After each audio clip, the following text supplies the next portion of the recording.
of the aisle have chosen politics over food security for millions of Americans. Small business loans are being delayed, totaling nearly $300 million in missed distributions, costing our state a estimated $1.7 billion in economic benefit alone.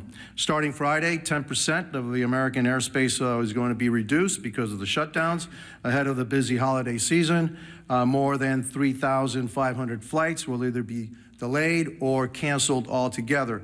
That's true effect of this shutdown. Let me be clear, holding the government hostage is not a responsible way to negotiate policy. On September 19th, the House of Representatives voted to extend government funding to keep the government open. And as the Speaker said, with a clean CR. There were no riders in it. There's no policy differences. It's actually a Biden budget, right? And so, you know, what is the problem? No, there is no problem. It's politics. That's the problem. Meanwhile, Senate Democrats have voted 14, now you say 15 times to keep the government closed. The funding bill before the Senate is the same short-term continuing resolution that we passed 15 times under President Biden with bipartisan support. And I supported each and every one of them to keep the government open. And I know that most, if not all, the members of RG2 also voted for the CRs to keep the government funded. We can and should debate serious issues like healthcare costs, but not at the expense of hardworking American families. I urge my Senate Democrat colleagues to pass the continuing resolution so that we can reopen the government and return to the table to negotiate real solutions. History shows that when Congress works together, we can find solutions without inflicting pain on the American people. I urge Senate Democrats again to reopen the government, end the suffering, and then join us in crafting meaningful bipartisan policy meant to improve the lives of everyday Americans. That's how we govern responsibly, and that's how we serve the American people. And I want to thank you for giving me the opportunity. And I guess now I want to turn the dais over to our Majority Leader, Steve Scalise. Well, thank you, Carlos. And what an honor it is to follow my dear friend Carlos Jimenez, who really is the epitome of the American dream. You know, when you hear stories like his, you know, sad stories, the root of it, you know, having to flee your home country because Cuba fell to Marxism, to communism. But luckily, for people like Carlos, all around the world, there's one place that they can look to if they want a North Star. If they still believe in freedom, they yearn for that desire, and then it fails in their home country, they can look to the United States because the United States represents freedom all around the world. And how dangerous of a position that is when Marxists from within try to change it here, try to unravel what makes America so great. And as Carlos came to seek that freedom that millions others have as well, like my great-grandparents who came from Italy to seek that same freedom. Ronald Reagan said it best: freedom is only one generation away from extinction if we don't fight to defend it. Those words of Reagan still ring true today because, Carlos, we will continue to fight for freedom. But it's not an empty fight. There are people on the other side here in America that are pushing back, that want to destroy that capitalist free market system. And so when you look at the results of the election, anybody that wants to go celebrate a blue state voting blue, what they're not acknowledging is what happened in a city like New York. It reverberates. When New York elects a Marxist as their mayor, there are other Democrats that are now looking and saying, does the Democrat Party represent me anymore? And today you heard it again. Democrats are the ones who are looking and saying that they're done with the Democrat Party. Jared Golden yesterday announced he's not going to run again. And he didn't just say he wasn't going to run again because he got tired of serving in Congress. I think it's really important to pay attention to what Jared Golden said. And he is in a swing district. Jared Golden is one of those moderate Democrats who represents maybe the old Democrat Party now, what was discarded by the voters on Democrat cities and states. But it's not where America is. So when Jared Golden announced yesterday he's not going to run again, he said, quote, "We're allowing the most extreme pugilistic elements of our party to call the shots. Just look again at the shutdown. For as long as I can remember, we have opposed shutting down the government over policy disputes. We criticized Republicans for taking hostages this way."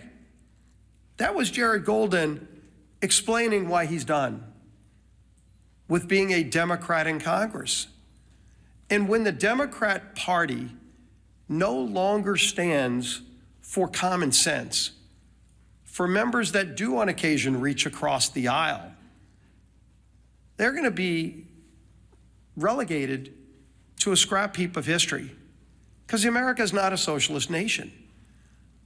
While the Democrat Party has turned their leadership structure over to a socialist, it's not where America is. And if they're running people like Jared Golden out of their party, they can go celebrate the results of last night's election. Again, if Alabama held an election also Tuesday, and gee whiz, a Republican governor was elected governor of Alabama, would anybody be writing a story about it? Of course not. So let them go celebrate New Jersey electing a Democrat governor, New York City electing a Democrat. The real concern is that the Cuomo wing of the Democrat Party got destroyed by the Mondami wing of the Democrat Party. And if they want to call that a victory, good luck. Something tells me they're not going to be sending Mondami to swing districts around America. He's not going to Maine. Let Mondami go to Maine for that now open seat in Congress, a 50-50 district. Will they be sending Mondami to those kind of swing districts? Colorado, where somebody like Gabe Evans represents, is Mondami going to be going there? Because that's where their party is now headed. And they chose that. But America is not embracing that form of socialism. We know what you get from socialism. You get the promises of free everything. But Americans know innately there's no such thing as a free lunch. All you end up with, the results, are the hollow promises and the failures that come with those promises, because you know you get what you pay for. And somebody else is going to have to pay for that free thing. And a lot of those rich people they love denouncing are leaving. Many have already left. So even when they go raise taxes even more, with the highest rates you can imagine, who's going to pay those higher rates? It's not going to be the millionaires and billionaires. Many of them have already left. It's going to be hardworking families in New York City. Good news for you, you might be making $100,000 a year. By the way, a police officer married to a school teacher makes more than that in New York City. They're going to be the quote-unquote rich who get the higher taxes and the free buses and the grocery stores that are run by the government with empty shelves and expired food. That's what they're going to get. But the rest of America is not going to have it. So while Democrats keep the government shut down, and they brag about it, I mean, you heard Senator Murphy yesterday, quote, "I think we're in an enormously strong position right now." Strong position? What's so strong about taking food out of the mouths of 42 American families? What is strong about that, Senator? Sure, you can vote again today to keep the government shut down, but there's nothing strong about denying food to people who are low income and who can't afford it. That's a weak place to be. But that's what they're bragging about. When, as we saw, the transportation secretary yesterday said 10% of flights are going to have to be cut back because we don't have enough air traffic controllers, because Democrats chose not to pay them. And so people are getting ready to go travel to see their family, hopefully, for Thanksgiving. But they're not going to be able to get that flight. They're going to have to leave a day or two earlier to drive. Maybe they won't be able to fly, but don't worry. Some Democrat senator thinks he's in a stronger position because he's now leveraged Americans as pawns in some game. That's what they think this is. It's disgusting. And the American people are catching on. And so while Democrats applaud socialism being the new wave of their party, the few common sense Democrats left in their party are leaving, running for the exits. Well, you might be able to leave New York City and go to Florida or Texas or somewhere else, but if they destroy America, there's nowhere else to go. That's why we're going to fight for freedom every single day, and their approach to Marxism, socialism, whatever you want to call it, will not prevail in America. Our whip, Tom Emmer.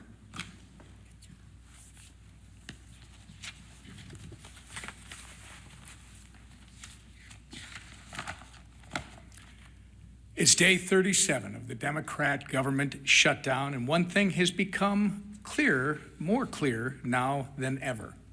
The Democrat Party of today is not your grandparents' Democrat Party. They refuse to govern. They resort to hostage-taking when they don't get their way. They routinely put politics before people. And now they have made communists and assassination fantasizers the pillars of their party.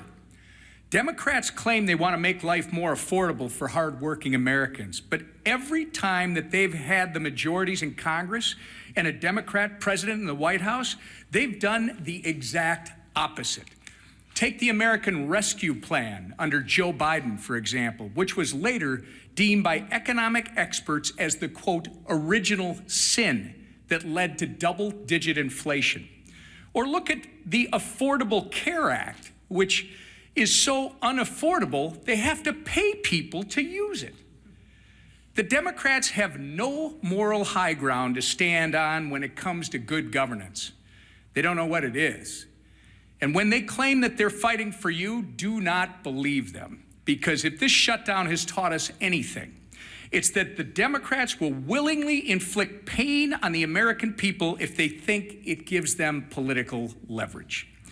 Their kamikaze politicians and their constituents deserve better. In stark contrast, however, Republicans have done our jobs. We passed a nonpartisan government funding bill out of the House over a month ago. All we need, as the Speaker said earlier, is just 5 Democrats in the Senate to grow a spine, stand up to the radicals in their party, and join us in getting our clean CR to the president's desk. Enough is enough. It's past time for Democrats to end the political games and reopen the government for the people they were elected to serve. Our conference chair, Lisa McClain. Thank you. Well, good morning, everybody. Again, here we are. Yesterday, Americans woke up to an unthinkable reality. And Carlos touched on it earlier. A communist was elected mayor in America's largest city. How did this happen? Ask yourself, how did this happen? It happened because a small socialist portion of this country took control of the Democrat Party. A party that is now apparently united behind a socialist agenda. And slogans always seem to start with the same word: free. Free food, free rent, free buses, right? I feel like I'm at an Oprah Winfrey show. You get a car and you get a car. Well, this isn't the Oprah Winfrey show. And like many of you, my parents taught me a really good lesson when I was young. Nothing is free. Everything comes with a cost. Absolutely nothing is free. We all learned that. Look no further than the Democrats' disastrous shutdown plan. They want to give free health care to illegals. Come to our country. We'll give you, illegally, mind you, we'll give you free health care on the backs of hard-working Americans. And in demanding that, They're asking for $1.5 trillion in wasteful spending and a painful shutdown. A shutdown that has denied food assistance to 42 million American families. 42 million American families. A shutdown that has forced law enforcement to work without pay. But don't worry, I'm sure those law enforcement agents can go and get free food from their local grocery store and somebody will pay their free rent, right? Yeah, I live in reality, not fantasy. The Democrats want to jeopardize our national security. And now, flights have been reduced by 10% at 40 of our major airports. I think air traffic, like when you get on a plane, what's next? Like your plane rides are gonna be free too? I mean, why stop at food and buses? Let's just give everything free. It doesn't work like that, people. Nothing's free. Somebody is paying. And who pays? Anybody wanna guess who pays? Hardworking taxpayers, American taxpayers. That's who pay. Nothing's free, right? Nothing is free. Look at your Republican leaders. Just compare and contrast. That's why we voted more than a month ago to actually fund the government. That's why we've been working in our districts to help those that are suffering. And that's why we are delivering real results that drive down gas prices and drive down mortgage rates and drive down the price of eggs. No one's reporting on the price of eggs anymore, right? Now, not for illegals, not for radicals, and not for communists who despise this country, but for the men and women who love America, like Carlos and his family who came over. And let's keep it that way. And let's make sure that we keep America strong every day. So to the Democrats, let me be clear. Republicans will still be there when your communist lawmakers aren't. And when your communist kingmakers finally give you permission to put Americans first again, Republicans will still be here. We'll still be here when your socialist experiment collapses, because it always does. And we'll still be standing shoulder to shoulder with the hardworking Americans who aren't demanding free groceries, free buses, free rent. No, we will be standing shoulder to shoulder, demanding nothing less than freedom. That is what Republicans demand, freedom. Because that's what makes this country great. Not socialism, not government control, but freedom. Thank you. All right, questions? Yeah, go ahead. The Supreme Court, and specifically Justice Gorsuch yesterday, seemed concerned about the Trump administration's usurping congressional authority, calling it a, quote, one-way ratchet that can't be turned back. What's your response to that? Are the justices right to be concerned that Congress isn't fulfilling its constitutional obligations? I don't find myself in disagreement with Justice Gorsuch too often, but I think he's missed the mark on this one. First of all, I don't think you should read too much into the questioning that you heard at the Supreme Court. I mean, this is part of judicial review. It's a cherished part of that tradition. I used to be one of those litigators. I did constitutional law, oral argument, and I would have liked to have argued that case yesterday, because I think the law is clearly on the side of what the administration has done. I'll remind you that I'm a jealous guardian of Article 1. You know, the legislative branch of government in our constitutional system is the most important. It was placed first in prominence.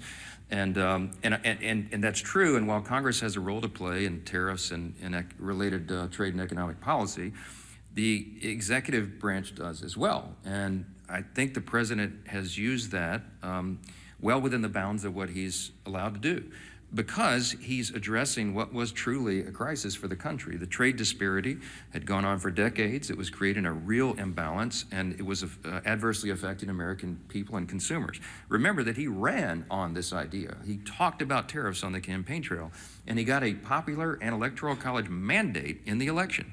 So this is not some surprise. He's fulfilling the promise that he was elected to fulfill in a literal sense. So I think the court has to give deference to that. I think the court has to recognize the executive is doing what they're doing. He's using tariffs to create leverage in our trade strategy, and it is yielding great results for the American people. And heaven forbid if it were reversed, because it would create chaos, which is one of the questions I think Justice Barrett asked, my old friend from Louisiana. I mean, that was an important question, because it would set back all of the strategy and the trade agreements and a lot of the things that have been accomplished for the people. So in summary, I would say, don't read too much into the questions. This is how the process works. I'm sure the court will look at this very carefully and deliberately, as they do, and I expect that we'll have a majority of the court that says that this administration is doing what they have the legal authority to do. If I felt like the executive branch had overstepped its bounds on trade or on the tariffs or something, I would have stepped in. I mean, that's my job as the Speaker of the House over the legislative branch. I would have done it in my own way, to be candid. I would have gone to the president privately and said, hey, sir, enough. I think you're overstepped the bounds. Let's try to figure that out. I wouldn't have publicly had a big spat with him because it wouldn't have been necessary. But that conversation didn't happen because I believe that what he's done is well within the bounds. And so we'll see what the court does. Yes. Thanks, Mr. Speaker.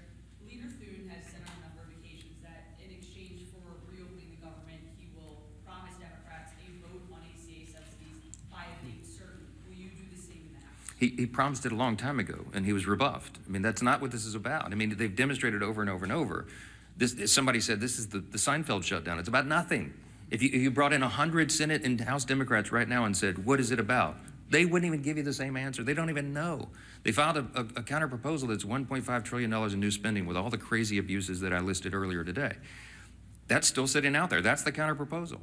Then they tried to say it was about health care. That was never the issue for the September 30th fiscal cliff. That was always a December issue. We always knew, everybody in the building knew, we were going to have to wrestle through that and come to a consensus on a solution on the COVID-era Obamacare subsidies in October, November, December. And ironically, they're eating up all the clock where that would have been done.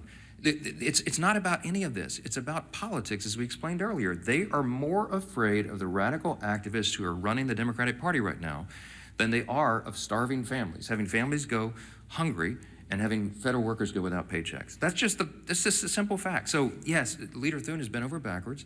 He's offered them a vote. You know what they told him in response? No, we need you to guarantee the outcome of that vote. Well, that's ridiculous. That can't be done. The House is funded from the Senate. Will you assure the House members that they'll get a vote, House Democrats, they'll get a vote on ACA subsidies by a date certain?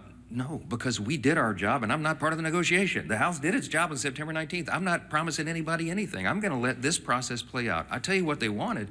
I'll tell you what Schumer and Jeffries wanted. In fact, Chuck Schumer said it publicly and decried that Thune and I would not go in a back room with them and make a four corners agreement on Obamacare subsidies. And I said, there's no way. That it was never possible or appropriate for that to be handled on a CR, on a short-term stopgap funding measure. And he knows that. And we're not doing that anymore. We're not taking four corners, four leaders in a back room and making a deal and hoisting it upon the people. I'm not going to be a part of that. Chuck Schumer is part of the old way this was done, and that's part of the reason why people have such a lack of trust in Congress. We need to be transparent, open. We need to do it through the process. We need to involve and engage all of our caucuses and all of our members in this discussion. Healthcare is very complicated. It is very complex, and it is not something four people can go in a smoke-filled room in the back and make a deal on. I reject it. Yes. Speaker, the president yesterday said that Republicans were getting killed for the shutdown. Is it helpful to have them talking like this when it's actually emboldening Democrats not to pay? Look, I've spoken with the president about it. I reminded him, as I said this morning, this was not a surprise to us. I mean, blue states elected blue leaders. I mean, yeah, so what? I mean, it would have been a huge headline if we could have had an upset there, but that was to be expected. As Leader Scalise said, I mean, you know, if the three big elections yesterday would have been in, Louisiana, Alabama, and Texas, you'd have a totally different narrative, right? Or name any red state. It just so happened that those were the blue states. That was the blue outcomes. That's what everybody expected. I don't read too much into that. Yes, front row. Morning. Two questions. One of them is that we've lost is the looking out the window phenomena. And there's some evidence that looking out the window is fundamentally important. Under in the headlines, but food prices themselves have still been going up. Grocery prices are still going up. How do you respond? Yeah, but the USDA has reported, and all of the economists have shown, food prices always go up. There's an inflationary level that's built into grocery prices, but they're going up at a much slower pace. In other words, the economic policies, even though all the provisions of the Working Families Tax Cut have not yet been implemented, that's going to make a dramatic effect. It's going to be like jet fuel to the economy. We have all these pro-growth policies that will bring down costs, increase wages, increase jobs, and more access to the economic rung so that more people can climb up the ladder. But in the meantime, even the fact that we have made these positive steps and momentum, grocery prices are rising at their slowest level in many years. You should look into that. So, I mean, that is an exhibit C, and the argument that it's Republican policies that are the only thing that's going to bring that down. The reason that your grocery prices are so high, it's multifaceted. But it's because we had 4 years of Bidenomics. Remember when they tried to tell you that Bidenomics was so good for you and your family, and everybody went, what are you talking about? That's part of the reason we shellacked them in the election last fall, because they were trying to sell you a bill of goods that wasn't true. And the reason that inflation rose is because, as was noted earlier, the big signature pieces of legislation that they passed in the Biden administration were disastrous for the economy.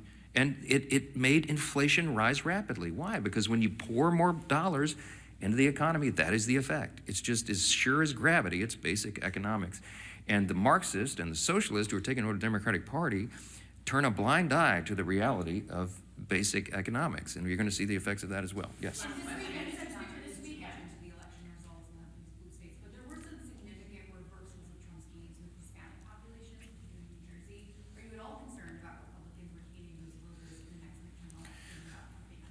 No, I do believe that the demographic shift that we were able to see and experience in the 2024 election will hold. I believe that large numbers of those new voters and these demographics that have not traditionally been with the Republican Party are with us. I will point you to the study that the Democrats themselves paid for that came out, a week or so ago, and they had, I think, hundreds of thousands of respondents to these polls.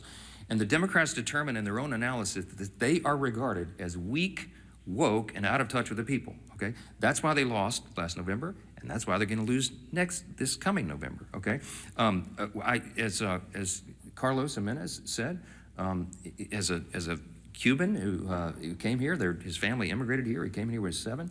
This is the American dream. I know that the Hispanic and Latino populations across this country understand which party is delivering for them, and they're going to feel that positive effect. They're going to feel increased wages and more opportunity, and before they get to that election next fall. And that's why we did the big, beautiful bill, the Working Families Tax Cut, so early in the year, because we wanted that to really take hold after the beginning of the year so that people will feel that. And we're convinced they will, and I think that's going to inure to our benefit. Thank you all so much.